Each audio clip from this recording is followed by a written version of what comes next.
시간 우리 옆에 앉으신 분들과 함께 인사를 하겠고요. 이도 저도 싫으면 자기 자신과 인사하시면 됩니다. 뭐라고 인사하면 되냐면 이렇게 인사하면 돼요. 감사하면 좋은 일이 일어납니다. 인사하겠습니다. 시작. 감사하면 좋은 일이 일어납니다. 아멘. 아멘이죠? 이왕 하는 김에 한 번 더 하시죠. 뭐라고 이번에 인사하냐면 감사가 터져 나와야 내가 삽니다. 시작. 감사가 터져 나와야 내가 삽니다. 네, 아멘. 요즘에 우리가 축복과 응답이 있는 이제 특별 저녁 기도회를 계속 이제 2주간이 지났고요. 이제 3주째 이제 진행이 되겠는데요. 진행을 하면서 특별히 월, 화, 목, 금은 단일 기도회로 이렇게 함께 진행을 합니다. 거기 여러 목사님들이 나오셔서 말씀도 전하고, 그 다음에 또 여러 간증자들이 나와서 간증을 하기도 해요. 그렇게 하는데, 그저께 스티브 모리슨이라고 하는 장로님이 나와서 간증을 했습니다. 이분은 한국 사람인데 이름은 스티브 모리슨이에요. 그래서 우리 아이들이, 초등학교 아이들이 저한테 묻더라고요. 목사님, 생긴 건 한국 사람 같이 생겼는데 왜 이름은 스티브 모리슨이냐고. 그래서 그 영어 이름인데 목사님도 영어 이름이 있어. 좌슈아 정이야. 이제 그렇게 해서 그래요? 그래서 갑자기 놀라면서 이제 그렇게 저기를 했는데, 이분은 입양되신 분입니다. 5살 때 이제 엄마가 하도 아버지한테 맞다가 집을 떠나버렸고요. 자기들을 너무나 사랑하시던 엄마인데 집을 떠났고, 그 다음에 아버지는 또 이제 술 먹고 애들을 돌보지 않고 하다가 감옥에 갇히고, 결국에는 5살, 3살 이렇게 두 형제만 남았는데, 그 두 형제가 이렇게 몇 달 동안 몸부림치면서 이웃들이 주는 거 구걸하고 이러면서 살다가 결국에는 동생은 어느 분이 데려가고, 이 사람은 이제 그 고아원으로 가게 된 거죠. 14살 때까지 이제 고아원에, 홀타등복지 일산에 있는 고아원에 있다가 그 다음에 입양이 14살에 된 겁니다. 미국에 입양이 된 거죠. 입양을 하신 이 미국의 이 양부모님은 자녀를 셋을 낳았고 이미 우리나라에서 한 사람을 입양을 해갔는데, 1969년 성탄절이 다가오는 어느 밤에 이 부부가 대화를 나눕니다. 이번 성탄절에, 이번 크리스마스에 우리 부부가 하나님께 어떤 선물을 드릴까? 부부가 성탄절이 다가오는데 올해 성탄절에는 우리가 하나님께 어떤 선물을 드릴까? 부부가 이야기를 나누다가 어떤 결론이냐면 우리 입양을 한 명 더 하자. 하나님께 어떤 성탄절 선물을 드릴까 하다가 한 아이를 더 입양을 하자. 그래서 이미 4명의 아이들이 있는데도 불구하고 한 사람을 더 입양하게 됐고, 바로 이 사람이 그 대상자가 된 겁니다. 그 양부모님은 이제 3명의 자녀를 낳고 2아이를 입양을 했는데요. 이미 자기보다 먼저 입양된 아이는 이제 혼혈 아이이기도 합니다. 이제 입양을 하는데 5명을 똑같이 대화하고 똑같이 사랑하면서 사랑이라는 것을 이제 배우게 됩니다. 그래서 그 간증에 그런 얘기를 해요. 나는 우리 아버지를 통해서, 양아버지를 통해서 인생의 순서를 배웠다. 삶의 순서를 배웠는데, 아버지는 삶을 통해서 나에게 뭘 가냐면 인생의 첫 번째 삶의 순서는 하나님, 2번째는 아내, 3번째는 자녀였다. 그것을 아버지는 삶을 통해서 보여줬는데, 그것이 내 삶에도 그 똑같은 우선순위가 됐다라고 이야기를 합니다. 시편 116편 12절에 여호와께서 내게 주신 모든 은혜를 무엇으로 보답할까? 이 말씀을 읽고 그분은 간증하는 도중에 수많은 사람들에게 이렇게 얘기했어요. 다음 주가 추수감사주일입니다. 그리고 한 달 후에는 성탄절이 다가오는데 여러분들은 이번 추수감사주일과 성탄절에 하나님께 어떤 감사의 선물을 드리시겠습니까? 라고 그렇게 질문을 던졌습니다. 오늘 여기 읽은 우리들이 누가복음 17장에 있는 이 말씀에 보면은 10명의 나병 환자, 문둥병 환자죠. 나병 환자 이야기가 나옵니다. 여기 누가복음 17장 11절에 예수님이 예루살렘으로 가십니다. 여기 예루살렘으로 가신다는 말은 뭐냐면 이제 죽으러 간다는 이야기입니다. 십자가에 죽으시기 위해서 가는 거예요. 그리고 갑니다. 그러니까 굳은 결심을 하고 가시는 거예요. 가시는데 사마리아와 갈릴리 사이로 지나가다가 한 마을에 들어갑니다. 그랬더니 12절에 나병 환자 10명이 예수님을 만나 멀리 서서 외칩니다. 소리를 지릅니다. 왜 멀리서요? 나병 환자들은 사람들 가까이 할 수 없습니다. 그러니까 최소한의 거리, 그러다 보니 소리를 쳐야만 돼요. 아주 소리를 칩니다. 예수님이 들을 수 있도록 뭐라고 소리를 지르냐면 예수 선생이여 우리를 불쌍히 여기소서. 여러분 이 말이 뭐죠? 나 나병 걸렸어요. 예수님 우리를 불쌍히 여기소서. 이 말은 무슨 뜻이냐면 우리 좀 고쳐주세요 라는 부르짖음입니다. 여러분 당시 나병은 불치병입니다. 고칠 수 없어요. 나병에 걸렸으면 모든 걸 다 포기하고 살아야 됩니다. 절망 속에 살아야 돼요.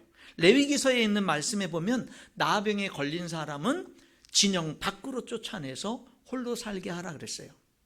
가족, 사랑하는 가족 떠나야 되고 혼자 버려진 삶을 살아야 되는 겁니다. 그러니 나병 환자들끼리 모여서 살지요. 예, 근데 이 나병 환자들 모든 사람들은 그냥 죽음만을 기다리면서 절망 가운데 사는데 이 10명에게는요 대단합니다. 어떤 믿음이 있느냐면 예수님이라면 내 나병도 고칠 수 있을 거야 라는 믿음이 있는 거예요. 그러니까 그들은 불가능한데 절망하고 포기하는데 예수님 하니까 포기가 안 되는 거예요. 예수님이 아니면 포기해야 돼요. 절망해야 돼요. 낙심해야 돼요. 그런데 예수님이라면 할 수 있어. 예수님이라면 가능해 라는 믿음이 있는 거예요. 그러니까 부르짖는 겁니다. 예수님이 14절에 반응을 하지요. 가서 제사장들에게 너희 몸을 보이라 하셨더니. 여러분 가서 그럼 예수님이 우리 좀 고쳐주세요 그러면 뭐라고 해야 되죠? 일로 와. 그리고 안수해주고 나을지어다 하고 고쳐주면 좋은데 예수님 뭐냐면은 가서 제사장들에게 가서 너희 몸을 보여라 그래요. 여러분 레위기 14장 2절에 보면 나병 환자가 혹시 어떤 기적적인 일로 나병이 고침받으면 제사장에게 가야 됩니다. 율법에, 이스라엘 법에. 그리고 제사장이 다 진영 밖에서 그를 다 진찰을 해가지고 너 나병 완전히 낫다 그러면 공식적으로 나병 치유가 인정이 되는 거예요. 그러면 뭐냐? 가족에게로 돌아가고 모든 정상적인 사람들을 다 회복할 수 있는 거예요. 그러니까 제사장에게 가서 네 몸을 보이라는 말은 나병 환자들이 제사장에 가서 몸을 보이는 건 한 가지 이유밖에 없어요. 완전히 나았을 때. 그러니까 너희들은 너희 몸이 나은 줄 믿고 제사장에게 가라. 지금 안 났어요. 안 났어요. 예수님이 고쳐놓고 가라는 게 아니에요. 안 났어요. 지금 여전히 똑같은 나병이에요. 그런데 뭐냐면 제사장에게 가서 몸을 보이라는 거예요. 그게 무슨 말이냐면 나은 줄 믿고 가라는 거예요. 그런 말이 어디 있어요. 근데 여러분 이 10명의 나병 환자들의 믿음은 정말 대단합니다. 여기 14절에 보면 그들이 가다가 깨끗함을 받은지라. 이들은요 달려가는 겁니다. 예수님이 그 한마디 가서 너희 몸을 제사장에게 보여라 그러니까 이들은 그게 무슨 말인지 알아요. 그게 무슨 뜻인지 압니다. 나을 거라는 거예요. 근데 지금 안 났거든요. 근데 이들은 뭐 하는 거냐면 나은 줄 믿고 예수님의 그 말씀을 믿는 거예요. 그 말씀을 대단한 믿음이에요. 그래서 뭐예요? 달려가는 겁니다. 예수님께 달려가는 거예요. 제사장에게. 근데 달려가다가 아직 제사장이 도착 안 했는데 나은 거예요. 10명이 다 난 거예요. 그러니까 9명은 10명이 다 났어요. 그러니까 9명은 어떻게 했겠어요? 제사장에게 계속 달려갔겠죠. 그리고 몸이 낫다라는 진찰을 받았겠죠. 그리고 사랑하는 가족에게로 행복하게 달려갔겠죠. 근데 여러분 그 10명 중에 한 명은요 제사장이 아직 도착을 안 했는데 제사장에게로 달려가다가 났어요. 발걸음을 멈추는 겁니다. 발걸음을 돌리는 거예요. 예수님께 달려가는 거예요. 그 앞에 엎드려서 고맙습니다. 감사합니다. 라고 하는 거예요. 15절 그 중에 한 사람이 자기가 낳은 것을 보고 큰 소리로 하나님께 영광을 돌리며 돌아와 예수의 발 아래 엎드려 감사하니 그는 사마리아 사람이라. 여러분, 이렇게 나병 때문에 살아가는 가족들을 잃고 모든 걸 다 잃어버리고 살던 사람이 나병이 나았어요. 그러면은 제사장에게 가서 당연히 우선순위가 제사장에게 가서 그 나병 나은 것을 확인받고 가정으로 돌아가는 거 당연한 거 아니에요? 부르짖을 거리가 아닌데도 예수님이라면 고칠 수 있다는 믿음 가지고 부르짖는 대단한 믿음. 그리고 예수님이 고쳐준 다음에 가라는 게 아니라 제사장에 가서 몸을 보이라고 나을 줄 믿고 가라는 그 말씀에 그냥 그 말씀을 믿고 달려가는 믿음. 이 대단한 믿음의 이 사람들. 그리고 실제 낳는 기적과 축복을 체험한 이들. 그리고 당연히 제사장에게 가고 집으로 가는 거 당연한 거 아니에요? 근데 한 명은 달랐다라는 거예요. 발길을 돌려서 제사장에게 가기 전에 사랑하는 가족들에게 가기 전에 감사로 먼저 간 거예요. 감사로. 그랬더니 예수님이요, 야, 너 뭐하러 왔어? 응? 빨리 가족에게로 가지. 그러지 않고 9명은 어디 있느냐 찾았어요.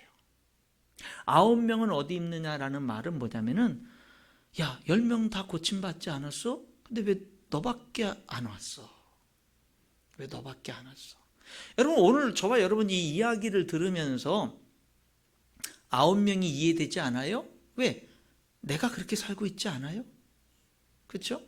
9명이 이해되지 않아요. 그런데 우리 주님은 9명을 찾았다라는 거죠. 주님은 이 돌아온 한 사람이 정상이라는 거죠. 주님은. 여러분, 이 나병 환자들의 10명의 믿음은 대단했습니다. 불치병임에도 불구하고 포기하고 절망하지 않고 부르짖는 믿음이었고요. 그리고 예수님의 말씀에 신뢰하는 믿음이었어요. 여러분, 예수님은 이들의 병을 고쳐줄 때 와서 기도하고 고쳐주질 않고 고쳐주실 때 믿음을 요구했어요. 그들의 기도에 응답하실 때 믿음을 요구했어요. 그들의 믿음의 반응을 통해서 치유가 일어났고 기적이 일어났고 응답이 일어났어요. 오늘 하나님이 저와 여러분의 삶의 문제에 응답하시고 축복하실 때도요, 믿음을 요구하실 때가 있다는 사실을 우리가 기억해야 되는 겁니다. 응답하시며 믿음을 요구한 거죠. 기적을 베푸시며 믿음을 요구하신 모습을 보는 겁니다. 기도의 응답이 믿음의 행동을 통해서 이루어졌다라고 하는 것을 보게 되는 겁니다. 여러분, 오늘 우리는요, 이 10명의 나병 환자의 믿음이 대단하다라는 걸 먼저 주목해야 돼요. 왜? 우리들의 믿음은 어쩌면 이 10명의 나병 환자들의 믿음만큼도 못할 수가 있거든요. 그냥 부르짖기는커녕 내가 생각해가지고 판단해버려가지고 이건 기도해봤자 소용없어요. 아예 기도도 안 하고 부르짖지도 않고 주님이 뭐라고 말씀하시면 이거저거 따지면서 막 그게 이루어질까 뭐 이렇게 따지고 이들의 믿음은요, 그냥 부르짖고 말씀하시면 순종하고 행동하고 그래서 기적을 체험하고 응답을 받는 대단한 믿음 아닙니까? 근데 이들에게 없었던 믿음은 감사하는 믿음이 없었어요. 주님은 그것을 중요하게 여기셨어요. 이들의 믿음은 부르짖고 믿고 행동해서 응답받고 끝나는 믿음이었어요. 그런데 예수님은 그렇게 끝나면 안 돼 라고 말씀하는 거예요. 그럼 뭐가 더 필요한데요? 부르짖고 믿고 순종하고 행동해서 응답받고 축복받았는데 그 다음에 뭐가 더 필요한데요? 그것이 끝이 아니라면 뭐가 더 필요하죠? 감사가 필요한 거예요. 여러분, 그러면은 이런 질문이죠. 9명에겐 감사하는 마음이 없었을까? 없다면 사람이 아니죠. 그런 믿음이 대단한 사람들인데 이들에게도 다 감사하는 마음은 똑같았을 거예요. 한 명과 똑같았을 거예요. 근데 뭐가 다른 거죠? 감사하는 믿음이 없었던 거예요. 감사를 표현하는 게 없었던 거예요.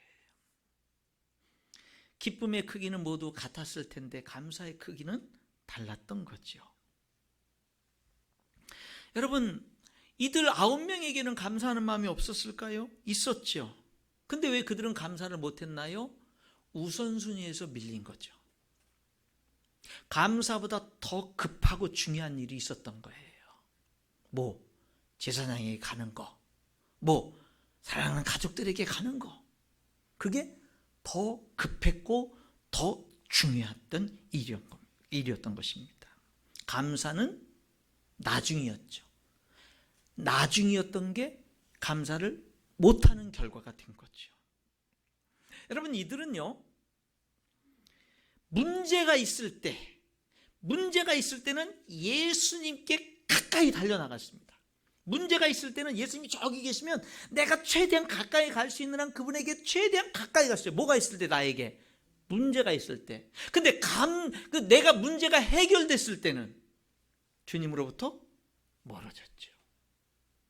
문제가 있을 때는 주님께 가까이 달려갔는데 문제가 해결되니까 주님에게서 멀어진 거예요. 성도 여러분, 우리의 삶에 문제가 있을 때 주님을 가까이 하는 건 기도하는 것인 줄 믿습니다. 문제가 해결됐을 때, 형통할 때 주님과 가까이 하는 건 뭘까요? 감사하는 거죠. 감사하는 거죠. 한 사람이 돌아와서 감사했습니다. 10명 중에 한 사람, 9대1. 감사가 쉽지 않다라는 뜻이기도 하고요. 감사하는 사람이 많지 않다라는 뜻이기도 합니다. 여러분, 그 한 사람이 될 수 있기를 축원합니다. 근데 어려워요. 쉽지 않아요. 제가 어제 이 말씀을 자면서도 계속 생각을 할 때, 그럼 나는 이 설교를 하는 나는 저도 어렵더라고요. 어려워요. 어렵다고 포기할 수는 없고, 그러면은 이 한 사람처럼 되려면 어떻게 해야 되지? 좀 알려주세요. 어떻게 해야 됩니까? 어떻게 해야 되죠? 한 사람처럼 되려면. 제가 몸부림치다가 제가 얻은 해답은 하나는 있어요. 무조건 감사하자. 묻지도 말고 따지지도 말고 무조건 감사하자. 그리고 무조건 1단계 무조건 감사하자. 그리고 2단계 그리고 감사할 거리를 찾아보자. 여러분, 감사를 하면서 살 수 있는 비결은, 이 성경 안에서의 해답은 뭐냐면요, 최대한 빨리 감사하는 거예요. 최대한 빨리. 왜? 9명에게도 감사하는 마음이 있었지만 감사를 미루다가 감사하지 못하는 자가 되고 만 거거든요. 미루다가. 그러니까 감사는 빨리 할수록 좋은 거예요. 다른 것들은 너무 서두르면 문제가 생기잖아요. 성격 급한 사람들 실수 많이 하잖아요. 감사는 서두르면 서두를수록 문제가 안 돼요. 아무리 서둘러도 탈이 안 나는 게 감사예요. 감사는 할 수 있는 한 빨리 하는 거예요.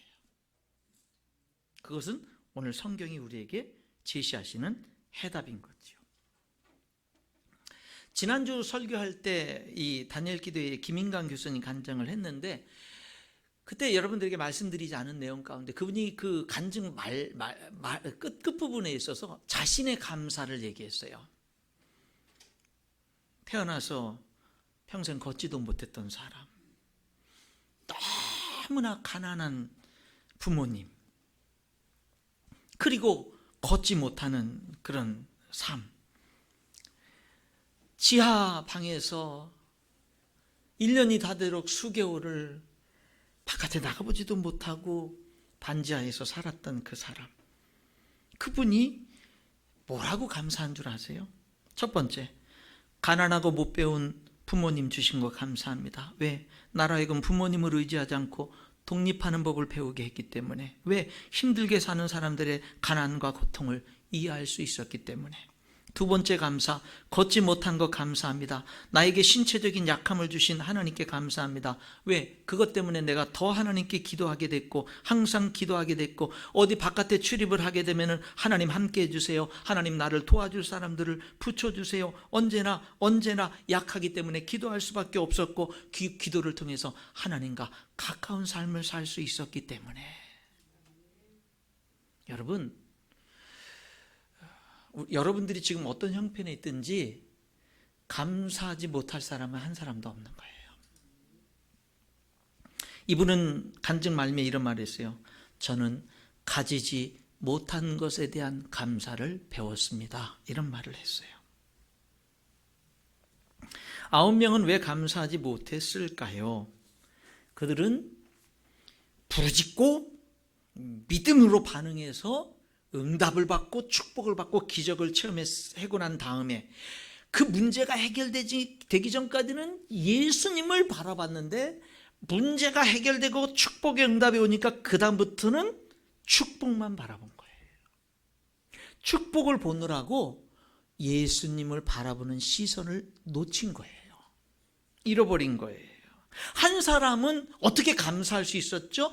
축복이 왔지만 여전히 주님을 바라보는 거예요. 여러분, 인생은요, 하나님을 바라보면서 살아야 됩니다. 여러분, 그래서 부부도 그렇잖아요. 부부도 서로 마주보는 게 부부가 아니라 그러잖아요. 부부는 함께 주님을 바라보는 거라고 그러잖아요. 그렇잖아요. 그럴 때 건강한 부부가 될 수 있다 그러잖아요. 그렇죠? 여러분, 하나님을 바라볼 때 어떤 상황 속에서도 우리가 감사할 수 있는 거예요. 이 사람이라고 하는, 이 신약 성경이 기록된 헬라어, 그리스 말의 사람이라고 하는 단어는 안드로포스입니다.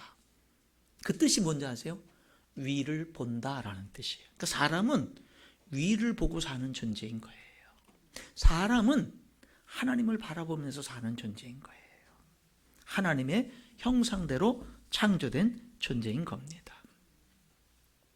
여기 예수님은요, 한 사람만 돌아와서 감사하니까 9명은 어디 있어 그랬죠. 그리고 또 한마디 하셨습니다.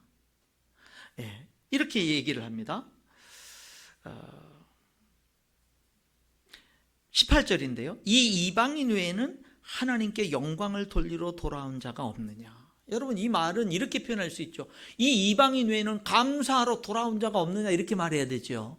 근데 그걸 예수님은 이 이방인 외에는 하나님께 영광을 돌리러 돌아온 자가 없느냐, 이렇게 말씀하는 거예요. 무슨 말이냐면 감사하는 게 하나님께 영광을 돌리는 거예요. 여러분들이 하나님께 어떻게 영광을 돌려요? 감사할 때 하나님께 영광을 돌리는 거예요. 감사할 때. 여러분, 이거는요, 하나님께 직접적으로 감사할 때 영광을 돌리는 것만 해당되는 게 아니고, 여러분이 여러분의 남편 때문에 남편에게 감사할 때, 아내에게 감사할 때, 부모에게 감사할 때, 자녀에게 감사할 때, 여러분 어디서든지 여러분들이 사람들에게 감사할 때 그것도 하나님께 영광이 되는 거예요. 감사할 때 하나님께 영광이 되는 겁니다. 그리고요, 예수님이 이 사람에게 또 이렇게 말을 해요. 마지막 19절에 가라, 내 믿음이 너를 구원하였느니라. 여러분, 성경의 구원은요, 병자가 고침받았을 때 구원받았다고 합니다. 죽은 자가 살아났을 때 구원받았다고 해요. 문제가 해결됐을 때 구원받았다고 합니다. 그런데 죄인인 우리가 죄 용서받고 하나님의 자녀가 됐을 때, 영생을 얻었을 때 구원받았다고 하죠.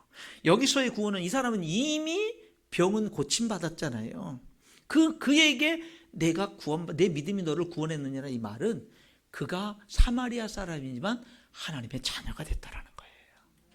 영원한 구원을 나병이 고침받은 것보다 더 큰 축복을 받은 거예요. 무엇을 통해서? 감사를 통해서. 다른 사람들은 부르짖는 믿음을 통해서, 예수님의 말씀을 신뢰하는 믿음을 통해서 문제가 해결받고 나병이 고침받고 나병이 구원받는, 나병으로부터 구원받는 그런 고침받는 그런 축복을 그들이 얻는 데서 모든 것이 끝났지만, 이 감사한 사람은요, 그 나병이 고침받는 것보다 더 비교할 수 없는 큰 영생 구원의 하나님의 자녀가 되는 그 축복을 받은 거예요. 뭐를 통해서? 감사를 통해서. 그러니까 다른 사람들은요, 나병이 고침받는 것으로 딱 모든 것이 다 끝나버렸는데, 이 감사하는 사람은요, 뭐예요? 거기서 끝나지 않고 더 큰 축복으로 계속 나아가게 되는 모습을 보게 되는 겁니다. 여러분, 감사하는 삶에 축복이 많은 거예요. 사실은 감사하면서 사는 삶 자체가 축복이죠. 그게 기적이고 그게 능력이 아니겠습니까? 여러분, 어떤 때 우리들이 감사하게 되면 순종할 때 감사하게 됩니다. 왜냐하면 순종할 때 하나님의 응답과 기적을 체험하거든요. 여러분, 이 한 명이 돌아온 나병 환자는요, 순종을 통해서 나병이 고침받았잖아요.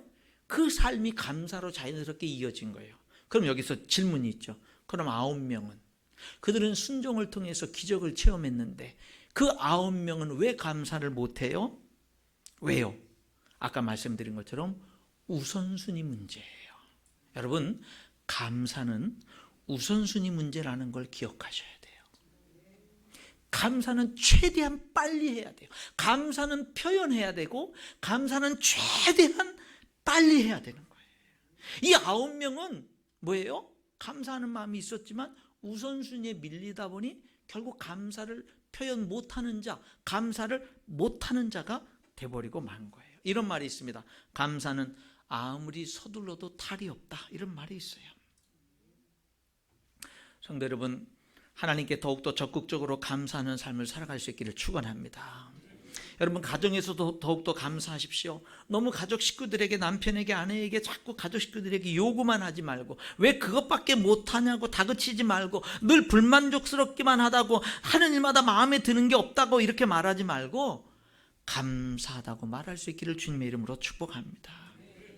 감사한 것을 찾고 생각해보고 그리고 표현하자, 이 말이에요.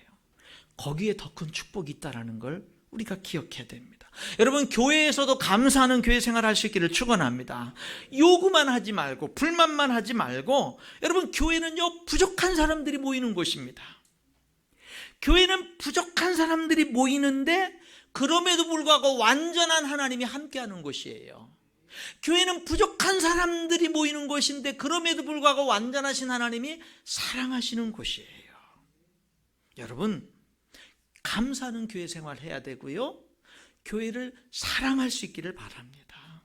불만족스러운 것이 보이면 여러분이 헌신하세요. 직장 생활도 감사하는 직장 생활 하시기 바랍니다. 시편 100편 4절에 감사함으로 그의 문에 들어가며. 우리는요, 모든 문을 열고 들어갈 때 감사함으로 문을 여는 거예요. 직장의 문을 열고 들어갈 때 감사함으로, 퇴근해서 집 문을 열고 들어갈 때 감사함으로, 예배당 문을 열고 들어올 때 감사함으로. 여러분, 모든 문들을 열고 들어갈 때 감사함으로 들어갈 수 있기를 주님의 이름으로 축원합니다. 말씀의 결론을 맺겠습니다. 감사가 없으면 마무리가 안 돼요. 아무리 좋은 일도 감사가 없으면 마무리가 안 돼요. 아무리 좋게 시작한 일도 감사가 없으면 마무리가 안 돼요. 여기 10명의 나병 환자들 믿음이 대단했죠. 불가능을 부르짖는 믿음, 포기하지 않고 부르짖는 믿음, 예수님의 말씀을 신뢰하고 달려가는 믿음, 그래서 놀라운 응답과 기적의 축복을 체험하는 믿음. 그런데 감사할 줄 모르는 믿음이었죠. 여러분의 믿음이 감사하는 믿음이 될 수 있기를 주님의 이름으로 축원합니다. 무조건 감사하자고요. 무조건 감사하자고요. 우선순위로 감사부터 하자고요. 감사가 빠지면 아무리 좋은 것도 마무리가 안 됩니다.